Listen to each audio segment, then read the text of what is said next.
ডিআরইউর নিয়মিত আয়োজন meet the reporters অনুষ্ঠানে এবারের অতিথি প্রধান উপদেষ্টার প্রেস সচিব মোহাম্মদ শফিকুল আলম।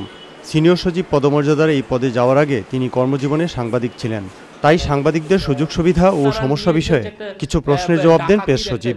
নতুন সাংবাদিকরাও যাতে ন্যূনতম সম্মানজনক বেতন ভাতা পান সে বিষয়ে সোচ্চার হতে সাংবাদিক নেতাদের পরামর্শ দেন তিনি। আওয়ামী লীগের কার্যক্রম নিষিদ্ধ করার বিষয়েও কথা বলেন প্রধান উপদেষ্টার প্রেস সচিব।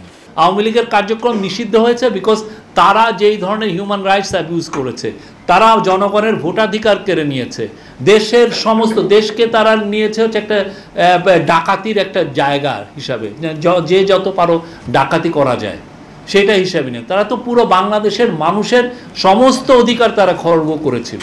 তো সেটার আলোকে বাংলাদেশে যারা জুলাই অভ্যুত্থানে ছিলেন সমস্ত পার্টির সাপোর্ট ছিল এই আমাদের যে ডিসিশনের পিছনে। আর আপনি বলছেন যে কনসালটেশন, সবার সাথে কনসালটেশন হয়েছে, তো এটা তো আমাদের বলা লাগবে না, আমরা সবার সাথে কথা বলেছি।